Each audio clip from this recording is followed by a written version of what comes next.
Hey, Hello. hello. Call, hello and welcome.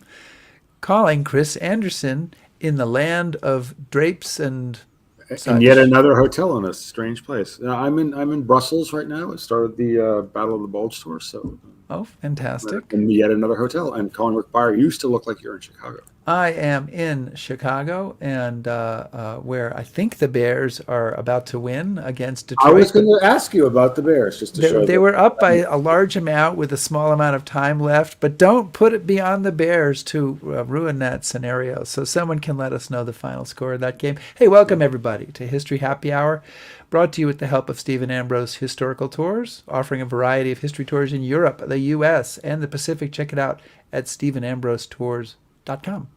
And whether you're watching live, watching on replay, or listening on the HHH podcast, Like that.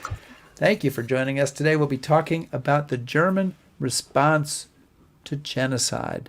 And Chris, we have some people who've already joined us. Who is out there in our Yeah. audience land today? Well, Susan Yu has joined us from a rainy Maryland, and Ron Griswold has joined us from a wet and chilly Porto, Portugal. Seems like there's a lot of rain in everybody's life. Seems to be overcast and 44 degrees in Medford, Oregon. I didn't realize we were running a weather app here. Well, more people might watch it if it was. Lynn Hargrove says it's overcast in Colorado, but it's windless and clear in Phoenix. Yeah, it's okay. That says Jim Stark. So, who else? Who else is here? Right. Well, I know Wally, and so it's just. I'm going to keep asking about the weather now. We've got to get off of this. Okay. So Lydia's joined us again. Hey, Lydia, it's good to see you again. I'm glad you're back with us, and it's not raining where Lydia's at. So in Puyallup, Washington. So that's good. Well, Chris, while we're thanking people for joining us and calling them out and getting weather reports from around the nation, we should also thank everybody who joins us via Patreon, especially Our who? top shelf patron. Our top shelf patrons. And you can become a top shelf patron. You can have your name. You can push Susan Yu down to the bottom there. If you just add your name, go to patreon.com/history happy hour. So that is where we are here, and I hope maybe you guys can let us know if anybody went to our Facebook page and you joined us via the YouTube link there. How did that work out for you? Did that look okay? Are you still? Are we still in Facebook prison? We're still in or- Facebook or- jail, so I think we may be out next week, if not the week after for sure. I think, Chris, we have killed enough should time start. here. We probably should get down to business. So why don't you give me a That's cue good and we'll idea. get started. All right.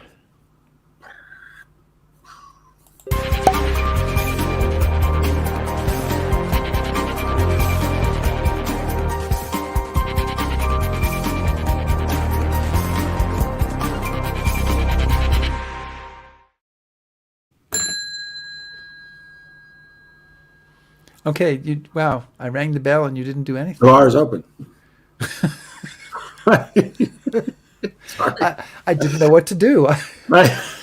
Okay, Keep we're on your gonna toes. get serious now. Today on History Happy Hour, we are going to talk about Germany in the late 20th century and how its own World War II history shaped its responses to genocides in Cambodia, Bosnia, and Rwanda. And our guest today is Andrew Port, who is the author of Never Again: Germans and Genocide After the Holocaust. Andrew Port is a professor of history at Wayne State University. He's been studying Germany for a long time. He has written other books as well. And Andrew Port, let us welcome you to History Happy Hour. Thank you. So nice to be here. Thank you. And Thanks for joining us. did you bring a cocktail with you? Yeah, I even brought the whole bottle, but I'll. That's quite a bit. What's it a bottle of? Redbreast single pot still Irish whiskey. I just got this as a friend. Okay, don't finish the bottle during the show because that would be a little No, overwhelming we're not for going us. to. No. I just have to say, I like so much how you call people's names out. It reminds me of, do you remember that show Magic Garden from the 70s? Those two women who hosted it, and they'd always say hello to Johnny and Biff. Yeah.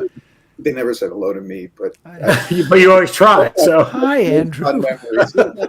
We are saying hello, yeah, I was thinking of Romper Room.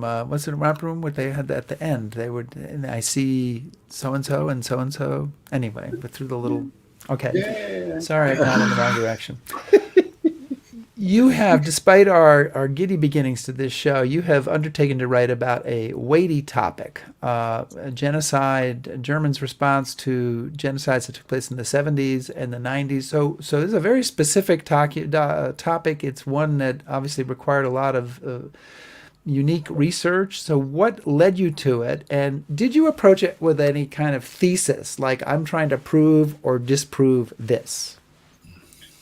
So, in a sense, this is a project that began about 30 years ago. I was in Germany in 1992, and there were reports at the time of supposedly concentration camps being set up in Bosnia, and I couldn't believe that, the idea of concentration camps in Europe in 1992. And I was especially interested in the way the Germans, the politicians and the media were talking about it, the language that they used, how they interpreted this, whether or not they made allusions to the Holocaust. So it's really in a sense, it's a very old project that goes back 30 years. That was when the interest began. But I had other things to do in between, like finishing my dissertation. I wrote my first book on East Germany. I guess the actual spark for the book came from two other books, and if I could give them a quick plug, I'd really like to, because they were so important to me. One was Samantha Power's book, A Problem from Hell, America in the Age of Genocide, where she looks at how the United States responded to major genocides after World War II. And the other one is Paul Berman's Power and the Idealists. Paul Berman, public intellectual, clearly less well known than Samantha Power, who was Obama's UN ambassador. But Paul Berman wrote a book where he looked at European radicals, Joschka Fischer of the Green Party in West Germany, later of the Green Party, Bernhard Kouchner, who founded Doctors Without Borders, who would later go on to become, like Joschka Fischer, the foreign minister of his country, France, Germany, in the case of Fischer. And what Berman does in this book is he tries to show how these radicals, Fischer was someone who was, beating up policemen on motorcycles in the early 1970s in pitched street battles in Frankfurt. And then by the late 90s, he's in support of humanitarian intervention, wearing Armani suits and running marathons. So a real evolution on his part, and I found that fascinating. And I wanted to look at the larger picture. How did Germans respond? How did they become more open to actually getting involved in mass atrocities in other countries? Because that was really a huge turning point for Fischer in the 1990s with Srebrenica and what was going on in Bosnia. So Andrew, memory studies seems to be something that's popular in historiography and amongst historians. There was a period where that was sort of all the rage, and this deals a lot with memory. But in book, you say, and this is a really kind of important question. This is, why should we care about how Germans, or any societies for that matter, deal with or talk about their past? So why should we care about this? Are we obsessed about this? So when I was writing the book, as an academic, you have to go out and read all of the, theoretical literature as well. I was kind of nonplussed by the theory about collective memory and why it's important. It all sounded very kind of abstract and amorphous, and a lot of it had to do, I thought, with morality. That the Germans in particular have a responsibility to remember their past, and I wouldn't disagree with any of that. But the question that interests me more is less the theory of what collective memory is, how it forms. I'm more interested in the concrete effects of collective memory, right, memory of the past. And that's what I try to focus in on the book. How does memory of the Third Reich, more specifically of the Holocaust, how did that influence German responses, the responses of German officials, the responses of ordinary Germans to these reports of awful human rights abuses, up to and including genocide in other countries? You use a phrase near the beginning of the book, and you repeat it a few times to describe kind of the conflicted opinion inside Germany during this period. Never again Auschwitz versus never again war. So, what does that stand for to you? Why did it seem so important to you? Well, that's what when the debate really exploded about what to do in Bosnia in the early 1990s in response to these reports of ethnic cleansing, in response to reports of supposed concentration camps being set up. That seemed to be the choice that most Germans were confronted with, or at least that's how they themselves, German politicians, the media, set up the debate. Never again Auschwitz. Can we stand by and allow something terrible like this to ever happen again? Systematic mass murder of people. Or, what's more important, this precept of never again war, that that war would never, go forth from German territory again. I always found that dichotomy a bit skewed in the sense that Germans sending troops to other countries to help, stop mass murder. I never really saw that as an instance of Germans exporting war once again from their territory. But one can understand, of course, given Germany's history, how apprehensive many Germans were on the left, but not just on the left, about once again getting involved militarily in faraway places. So it was this, in a sense, this choice: never again Auschwitz. We can't stand by once again and do nothing this time when someone else is carrying out a genocide, given Germany's own past, versus military means were off limits to us. So, Andrew, you mentioned again in the introduction, you say that since 1945, there've been almost 24 genocides in the world. That the world's countries have either reacted to or not sufficiently. But you pick three, and so why did you pick the three genocides that you did to focus on in the book? Why are they different, or are they just random samples, or what was significant about them? There were a number of reasons for that, and I could probably spend the rest of the hour just Oh, great! That's time off for us. I suppose. Well, if you look at most studies of genocide after World War II, these are the three that most scholars, most pundits, journalists tend to focus on. Okay, that doesn't mean that the genocides in Cambodia and Rwanda and Bosnia were somehow worse than or more important than other genocides that have taken place. But my suspicion was that the amount of material, and that's what we historians, live from, primary source material, what's available, that it would be densest for these three genocides. So I wasn't making some sort of value judgment about the importance of these three. As it turns out, these three fit in very nicely with Germany's own trajectory during this period, because the genocide in Cambodia coincides with a period in the history of West Germany when all of a sudden there is a great emotional interest in the Holocaust. It's not to say that the Holocaust was not a theme up to that point, but in the late 1970s, it suddenly becomes, and has remained to this day, a topic of major interest. There's one important reason for that.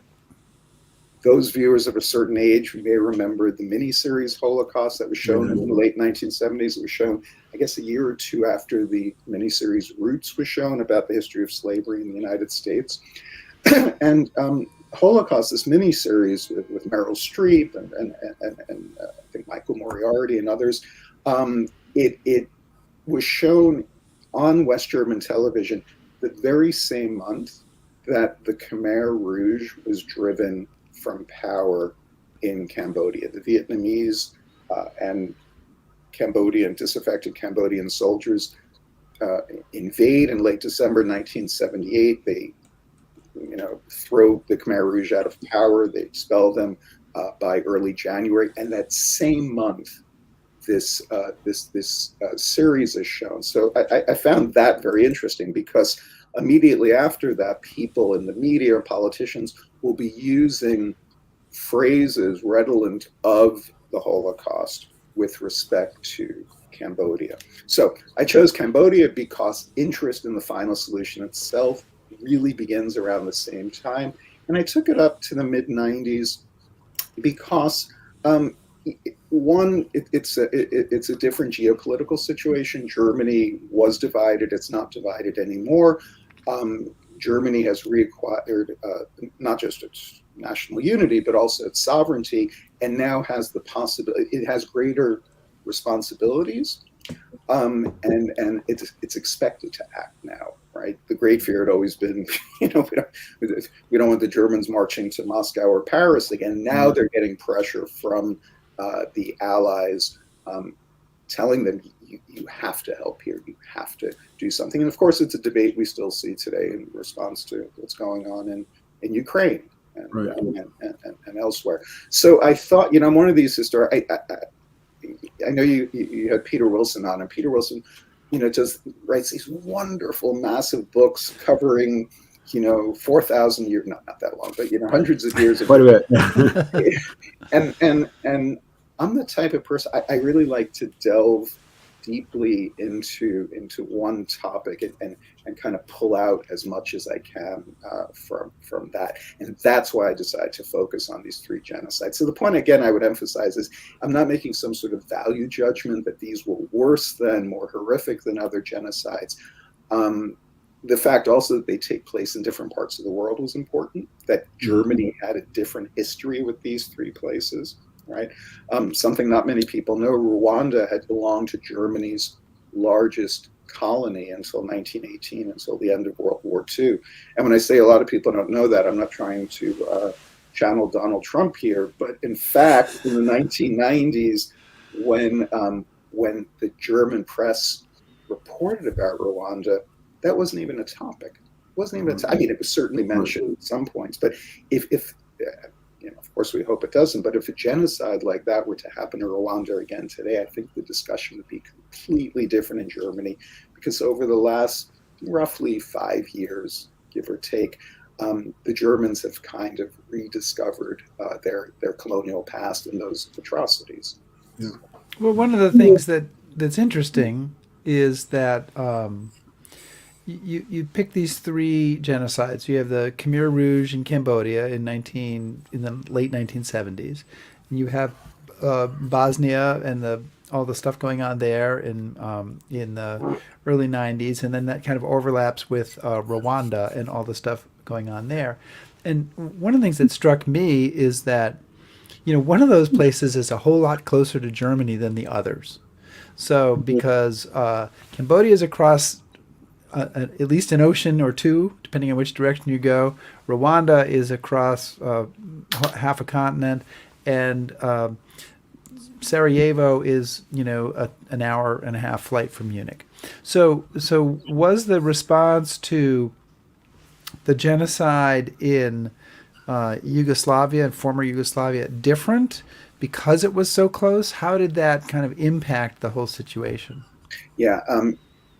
In a sense, I don't like this expression, you can't compare things, because once you've said you can't compare things, you have just compared them. But in this case, actually, I stole that from a great Franco-German political scientist, Alfred Gosser, who once said that. I thought it was a very, very... We'll be stealing it from you as well.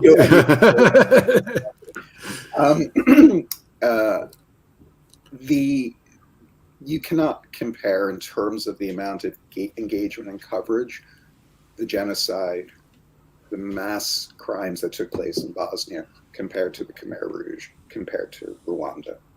And it has a lot to do with what you just said, the proximity, right? It's a day's drive, in theory, away from Berlin or Munich.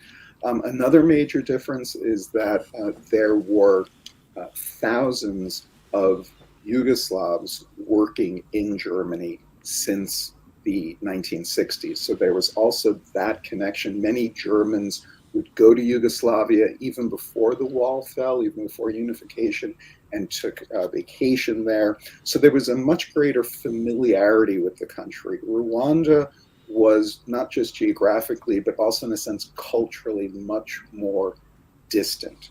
And the Khmer Rouge and Cambodia even more so, although given all the attention given to Indochina in the 60s and early 70s because of the war, it's not as if it were, an unknown quantity. But you just, and what also happens is in the 1980s, after the showing of this miniseries Holocaust, this increasing focus on Germany's darkest past, on its genocidal past, meant that once accusations of genocide arise in the 1990s, after a decade again of dealing with a past that had not really been dealt with systematically up to that point, one can imagine that the emotional register when phrases and claims about genocide were raised, that it had a much greater effect in Germany. So Andrew, I think it would be helpful. I know this is a big topic, and you can't really delve into it too much, but give our listeners some sense of kind of Germany's attitude about world affairs and its place in the world before the 70s. I mean, if they had gotten word of this in the 50s, how would they have confronted this? I mean, what was the point where they said, okay, we can have an opinion, we can have a reaction? How did they get there? I would say it starts in the 1960s. Obviously in the late 40s, Reconstruction in both German states. In the 1950s and most of the 1960s, the Germans are more focused on their own affairs and national division, right? And fears about the spread of communism from Eastern Europe to Western Europe. But in the 1960s, several things happen. You have, because of the student movement, there's much greater interest in what's going on in the rest of the world, in the developing world. And I forget which historian I'm stealing this phrase from it's in the book, but it's they become citizens. Younger Germans become citizens of the world beginning in the 1960s. You have Germans volunteering. There's some of it in the 50s already, but you have Germans volunteering to go abroad and conduct humanitarian missions, whichever way they could. But the idea of German troops, East or West German troops, being sent abroad in the 1950s or 1960s is not even a topic. And I think everyone was probably relieved about that. That's not exactly correct. The Americans in the 1960s, I believe Johnson tries pushing the West Germans to send troops abroad. It could be to Vietnam, but I'm not sure. But this was really a non-issue. That doesn't begin until the 80s, and then really in the 90s after unification and after Germany regains its sovereignty. Mm-hmm. So, Chris, did you have something else you wanted to add? No. Okay, so, reading your book, I get the impression that Germany is slow to recognize the Jews as primary victims of the Nazis, of Nazi Germany. Yeah. And is it in the 60s that starts to change? Is it in the 70s? Is it because of the Holocaust miniseries? Is it a process that happens all over this time? And do genocides elsewhere affect that view of Germany looking at itself? It's a difficult question to answer, because one is tempted to say that German war crimes, are not really a topic until a decade and a half, roughly, after the end of World War II. Right? The Germans are focused on, in East and West, are focused on rebuilding their country, primarily seeing themselves as victims. Right? If you look at textbooks from that time, there is a great silence on German crimes during World War II, and I doubt you'd find anything about the final solution.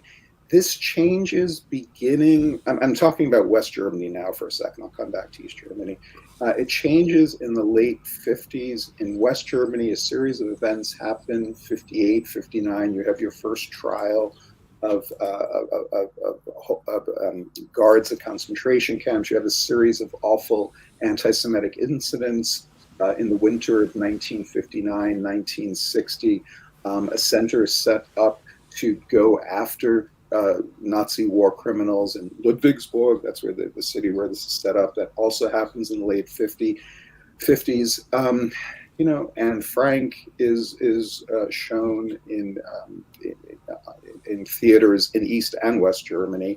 And then you have the Eichmann affair, and then the Frankfurt Auschwitz trials. So there is a gradual, in West Germany, there's a gradual increase in interest in public discussion about these, horrible events that had taken place earlier. I mean, I remember I did an interview with one German journalist, Ariane Barth, who wrote for The Spiegel. She wrote this incredible two-part series about a family, a Khmer family that was decimated during the whole during the Khmer Rouge genocide.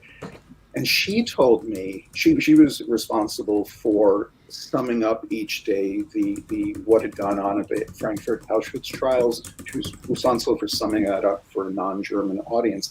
And she said it was the first time she had ever heard about the Holocaust, a term that wasn't used at the time, right? Final solution, references to Auschwitz. They wouldn't have used the term Holocaust. That only really began in the late 70s. In fact, she'll go on to write a book that comes out in 1980 called Holocaust in Cambodia, right? She uses that word in the title. At any rate, so this interest is building in the 60s. In the late 60s, you have the student protest movement where, young Germans who, baby boomers, start to ask their parents, what were you doing during the war? Why didn't you do anything to stop Hitler or to protest Hitler?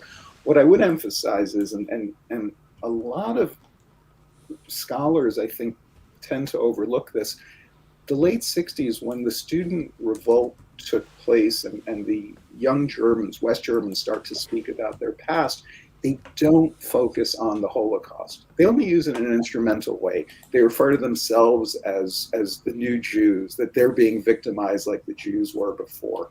But what Germans did in the 1940s really doesn't become a topic until the late 1970s. Again, beginning with I mean, it's silly and reductionist to say, the mini-series Holocaust is shown, and then all of a sudden the Germans discover for the first time the Holocaust. It's not that simple. It was in the air for a good decade up to that point. But it's after that the Germans really start to address the dreadfulness of this past, thanks to people like Willy Brandt, the social democrat who spent the war years, the Third Reich in the war years in exile in Norway. He becomes chancellor in the fall of 1969, and that's really a turning point in terms of officials looking more closely at this past. Now, after lecturing just now for about 20 minutes, I have no idea what the question was at the beginning that you asked me, and I hope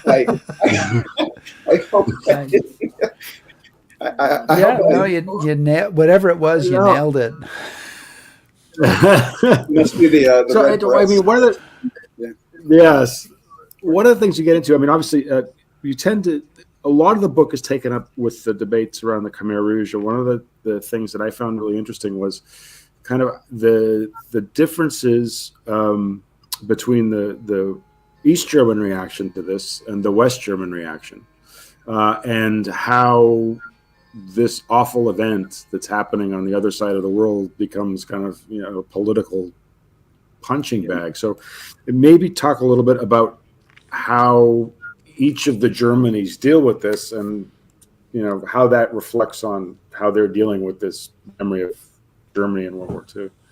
Yeah, I was especially interested in the East German response. I mentioned before, my first book was on East Germany. I felt much more comfortable, writing about the East German angle. Um, Unfortunately, when it came to Cambodia, there wasn't at first much to write about because for the first 3 years that the Khmer Rouge were in power, this ostensibly communist regime, there were hardly any reports about what was going on. You can imagine, it didn't really make for great news in a communist country that these Right. other communists are butchering their people. And I should add, even though the Khmer Rouge cut themselves off, both East and West German officials had a very good sense of what was going on there through, reports from other diplomats, et cetera, et cetera. But it is only in 1978 that the East Germans start to turn their attention also in public to what's going on in Cambodia. And that has to do with geopolitics. The situation between the Vietnamese and the Cambodians deteriorates, gets worse and worse. Atrocities are committed on the border by the Khmer Rouge, which is eventually what leads up to the Vietnamese invading in December 1978. And that's when you have your first reports. But what I found, and this really blew me away, what I found so interesting, so I think you had asked me before what I expected. Did I go in having a thesis? Right, right. Yeah. I I kind of assumed that the Holocaust would be foremost in the minds of most Germans when writing or thinking about these issues because of undeniable parallels. Um, that certainly was the case for some East Germans. I talk about these documentary films that were made where the parallels, supposed parallels, are made quite clear. To be honest, in a pretty ham-fisted, heavy-handed way. But the question that really occupies East Germans, especially those who are committed communists. And yeah, there were some. I know it's hard for us in the West to believe it, but there were a lot of East Germans who really, believed in that system. For them, the big question was, how is it possible for communists to commit such atrocities? That became clear to me several times, but I did a 3 or 4 hour interview without any cocktail or anything with the first with the he was a lovely man. He was the first East German ambassador to Cambodia. He got there in late January 1979. I sat in his apartment in Berlin and for 4 hours. I don't think I understood anything he said because he had a very thick Saxon accent. It took me about a day and a half to keep on listening to the tape to understand it. But that was a point he kept emphasizing. He could not believe that communists had been capable of this. And one of the documentary filmmakers I mentioned before, Walter Heinowski, we did have a lot of cocktails. I had a dinner with him in former East Berlin, and he told me, and I use this line in the book. He said, "If those were communists, then his whole life was a waste." And so that I found extremely interesting, how East Germans, how committed communists dealt with the fact that other communists had committed such crimes. And some of your viewers might think, well, isn't that kind of hypocritical? Since 56 at least, with the Khrushchev secret speech, it was no crime, no secret that communists also, committed atrocities. But I think for these people, I had the impression that it was, in doing these interviews, that was very sincere, that they were really shocked that communists did things like this. I did an interview with one journalist for Neues Deutschland, which was the official German, East German organ of the Communist Party. And I met with this fellow also in Berlin and his wife. She was a journalist too. And they said they just couldn't believe that communists could do things like this. This guy, he went in there 3 weeks after the Khmer Rouge were overthrown. I have photos that he took of this is difficult stuff to talk about, but of of pools of blood and torture instruments. He took photos, and he wrote these incredibly moving feature stories describing this, and his exasperation, his sadness. Also, with this Hainovsky, this documentary filmmaker I mentioned, it was really palpable. It was really palpable. They could not believe that communists could do things like that. So. I want to remind everybody that we're chatting today with Andrew Port, who is the author of Never Again, Germans and Genocide After the Holocaust. Andrew, while I'm putting this cover up here on the screen, I want to ask you, there's an interesting element of cover design in which the phrase "never again" and the phrase "and genocide" have a line through them. And is there any significance to that, or is this just some graphic designer gone wild? No, what happened was I blame Kathleen McDermott, my editor, for this. Always good to blame the editor. Yeah, always the way to go. She insisted I cut about 100,000 words from the original text, so we tried to get even more cut by doing that on the. No, I remember I received this email from her, and she said she'd gotten the cover the day before, and she had to sit with it for a while. She had no idea how I was going to respond. I loved it from the beginning. It's done by a fellow who comes from the city where I teach, from Detroit. His name's Ben Blount. He works now in your neck of the woods, Rick, in Chicago. Okay. He's a graphic designer, and he came up with this. And the way that Kathleen described, could we get it up again? Yeah, thank you. So her what she said was that the way that Never Again and Genocide were crossed out, it was almost like anger about the fact that it's this aspiration, but nobody has managed to make good on that. You have the colors of the German flag there as well, and what I especially like is the concrete in the background, which kind of, I guess, is reminiscent of the Berlin Wall. So there's a lot going on there. So Andrew, one of the things I wanted to ask you about, because it kind of looms large in the discussion, is the historian's quarrel. What is that, and what part does that play in all that? Because Rick and I argue all the time, but I think this is probably more significant than that. Although I don't think it affects the entire American view of history. It may, but not that we're aware of. Okay, well, this I really could talk for the next 20 minutes. So the historian's controversy or struggle. This began, and can you say the German word for that? Historikerstreit. Okay, thank you. You want me to type that into the?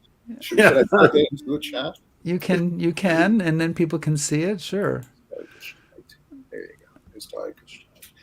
So, Historikerstreit. This began in the spring of 1986. Ernst Nolte, who was a rather conservative philosopher / historian who'd written an important book in the 1960s about fascism, Three Faces of Fascism.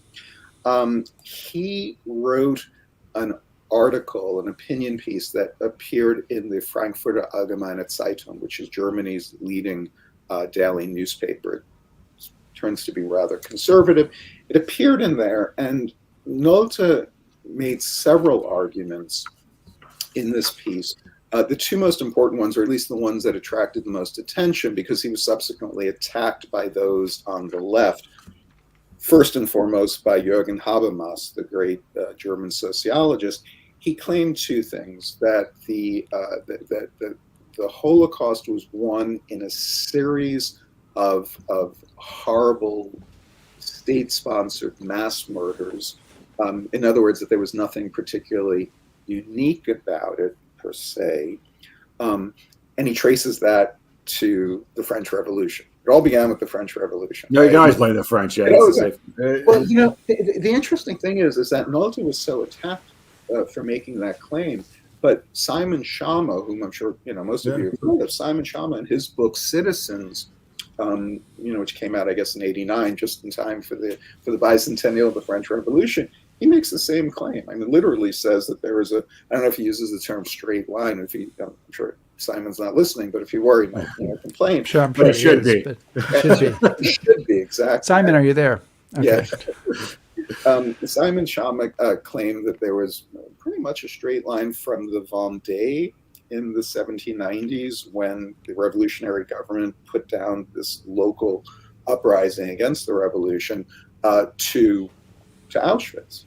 And I have the book here somewhere. I could read the passage. I was really shocked when he reading that. But Nolte made a very similar claim, in a sense calling into question the quote unquote uniqueness of the Holocaust, saying that it is one in a long line of mass, mass state crimes.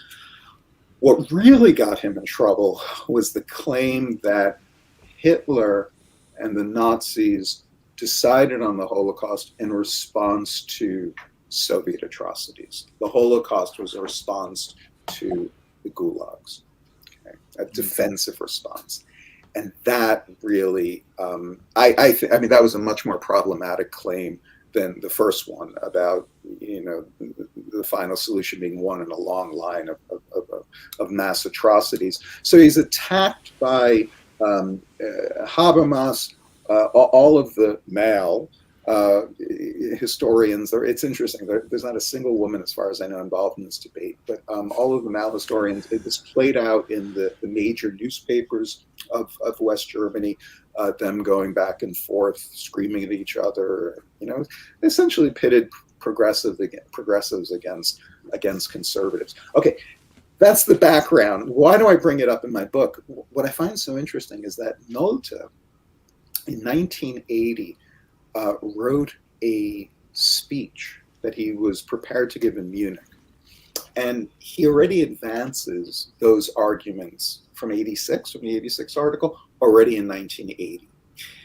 The 1980 speech begins with a reference, indirect reference to the Holocaust miniseries. We've been focusing a lot on the Holocaust now. But then he goes into his arguments, and what I found fascinating is that he has a lengthy section in this speech, quoting from the East German official communist newspaper Neues Deutschland about concentration camps and atrocities. And I interviewed him years later, and I said to him, I said, I wouldn't have expected you to be a reader of the East German communist newspaper, but he told me he found that through. Anyway, the reason I bring this up is because, to my mind, what the historian struggle, this controversy or fight, it's intimately tied to what happened in Cambodia. Right? I'm not saying it's caused by that, but that's, I think in the minds of many of these scholars, especially the conservative scholars in Germany. Look, we've been talking a lot about our own fraught past and the terrible things we've done, but what about other places? What about Cambodia? Now, Nolte has been vigorously attacked. He's no longer alive. He's been vigorously attacked for relativizing the Holocaust. I think if you read, and my fellow historians of modern Germany will disagree and attack me for this, I think if you carefully read what he wrote at the time in the 80s, I don't think he makes claims like that. I don't think he's trying to relativize the Holocaust. The more this debate ratchets, there's a word, what I mean, up. Ratchets up, yeah. Ratchets up. He becomes much more extreme and radical in his views. But anyway, I interviewed him too, and I asked him, I said, so your ideas about, that led to this major debate, were they sparked by the Khmer Rouge, knowledge about what the Khmer Rouge had done? And I'm sitting in his apartment, and he said, no.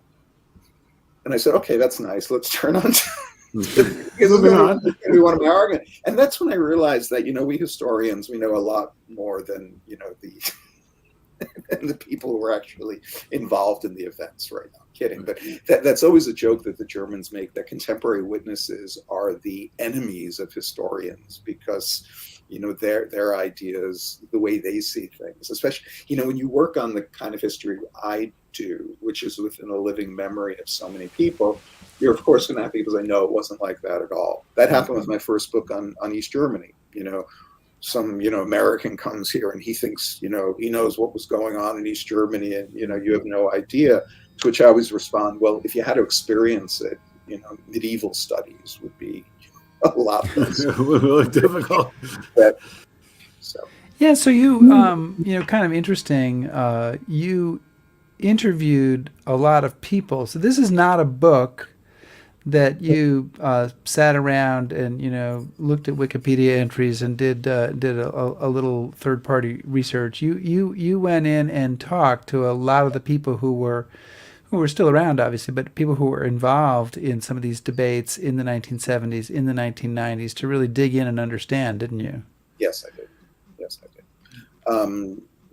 Helmut Schmidt, the former chancellor, I interviewed more diplomats that you can shake a stick at. I've never met so many members of fallen nobility before as interviewing which is actually interesting, because the East German fellow whom I interviewed, the first East German ambassador to Cambodia, he was trained as a truck mechanic.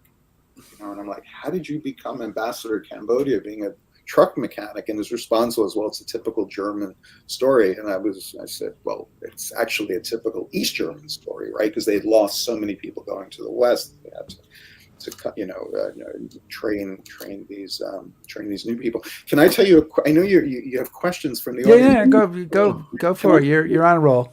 All right. Well, can I just briefly tell you this anecdote about the one person I wanted to interview, but refused to meet with me? Oh, please. So this is Joschka Fischer, the one I talked about before, the student radical who was beating up policemen on bikes in the early 70s and then running marathons and wearing Armani suits in the late 90s.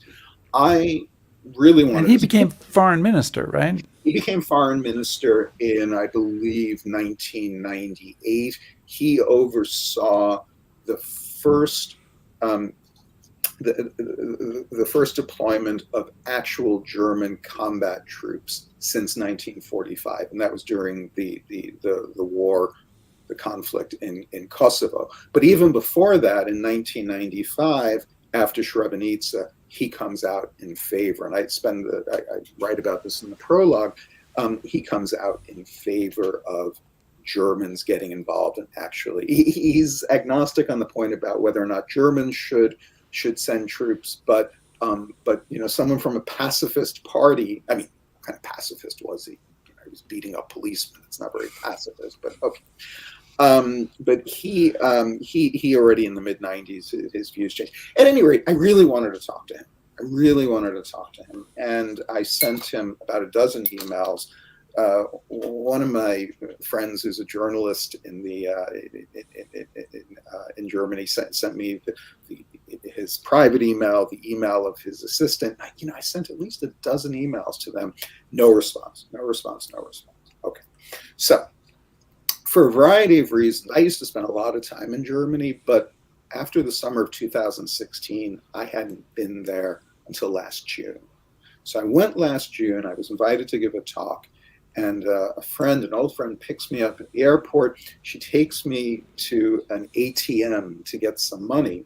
And I'm walking into the ATM, and I noticed somebody behind me.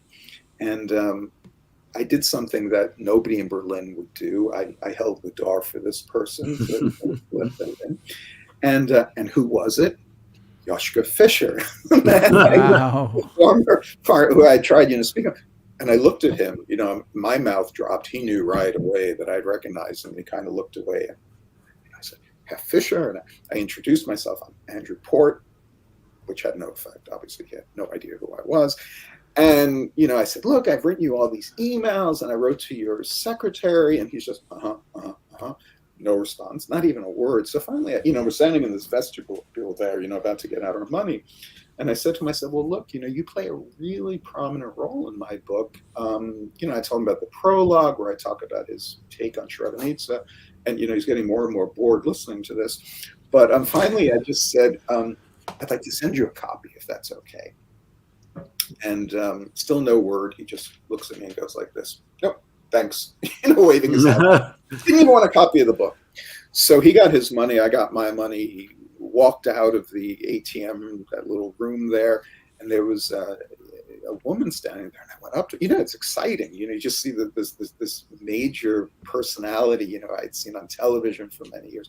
I went up to her and I said, "Do you know who that was?" And she said, "Yeah, of course I know who it was." And I told her the story, an abridged version of what I just told you, but I told her the story and how he didn't want my book. And she said, "Well, if he doesn't want your book, he can send me a copy." which was very perfect. Yeah. So, Andrew, I want to get this question up because Wally Morrison had asked, and people also said, please answer Wally's question. So I was saving it, Wally. I haven't ignored you. But Wally wants to know, given the apparent conflict in the German national personality about never again, does the author think that Germany can be a full-throated ally when needed in the future?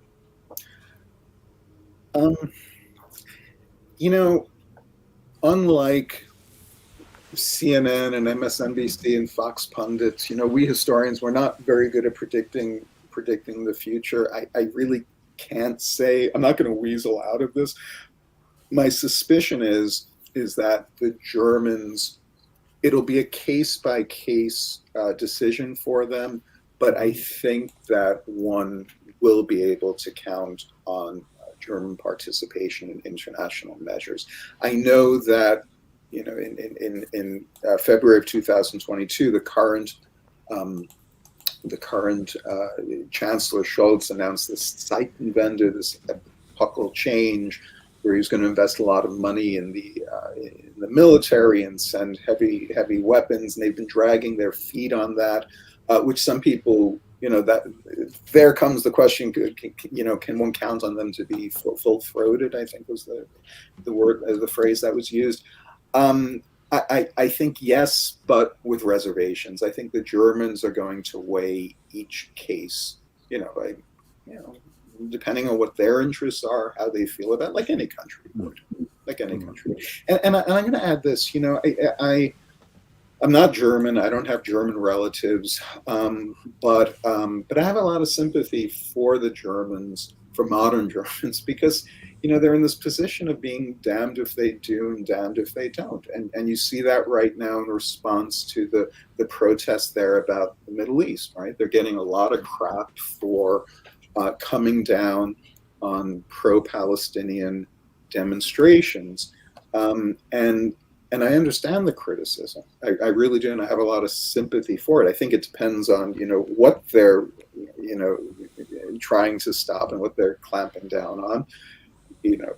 Calls for the destruction of Israel. I think they have every right to halt that kind of rhetoric. And I know American listeners will probably flinch at that and say, well, freedom of speech and all of that. The Germans have a different history. For many years, it was impossible to buy books like Mein Kampf in Germany, right? Unimaginable in this country. But, and at first, someone raised, absorbing the First Amendment with my mother's milk and all of that, you think how can that be? And I've become much more sympathetic to that over the years. That Germans have certain limits on permissible discourse.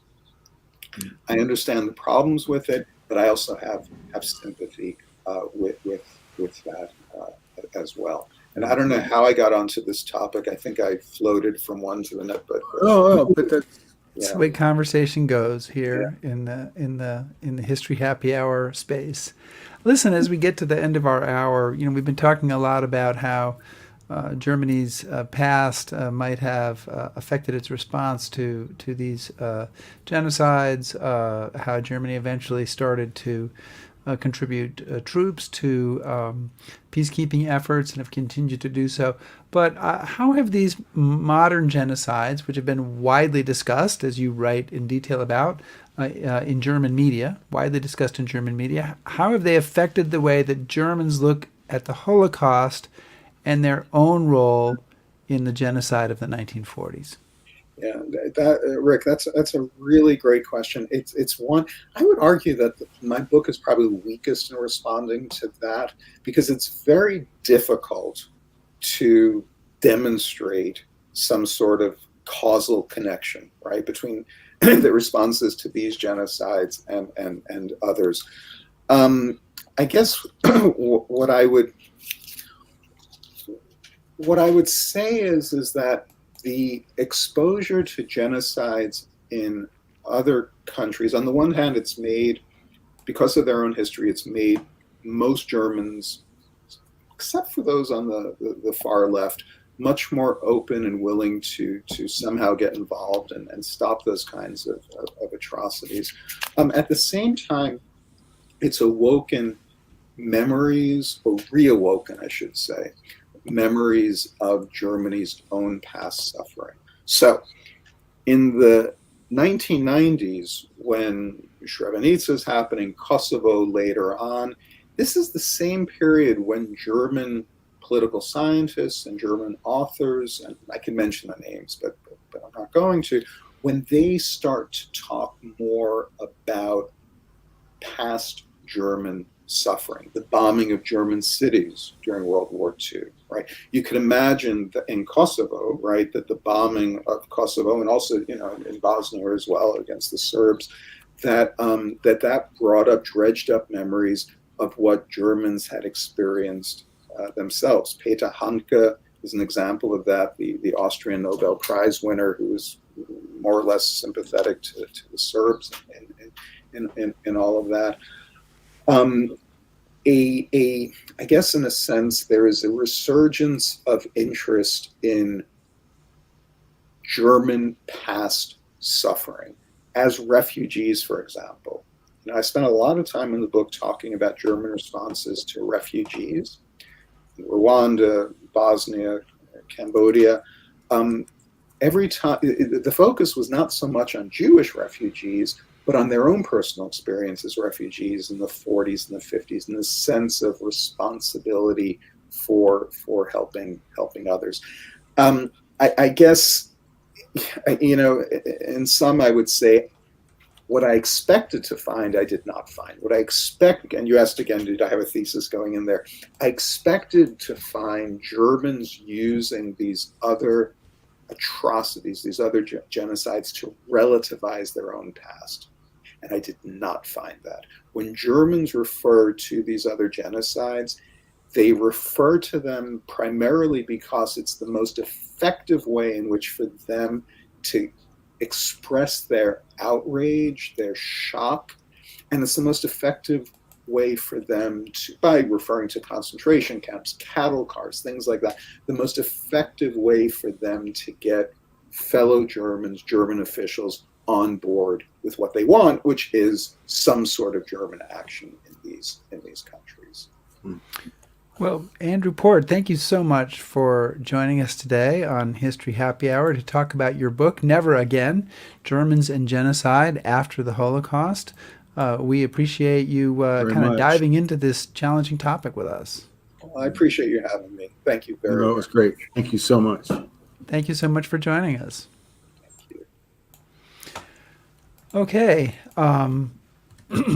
Chris, well, next week we have an encore episode. We're going to pardon? I said yes. Yes. I agreed with you. Well, it's so rare that I know. It's shocking. I know. I didn't know what to do with it. We're going to revisit our conversation with Matthew Delmont, who's the author of the book Half American, the epic story of African Americans fighting World War II at home and abroad. And if you didn't see this show, more than 1 million black men and women served in World War II. The war couldn't have been won without them, and yet their stories have long been ignored. And it's a fascinating discussion that we had about that with Matthew Delmont, who happens to be a professor at Dartmouth College. Oh, that little school. Yeah. So we're pleased to bring him back. We might bring him back a few times. I don't know.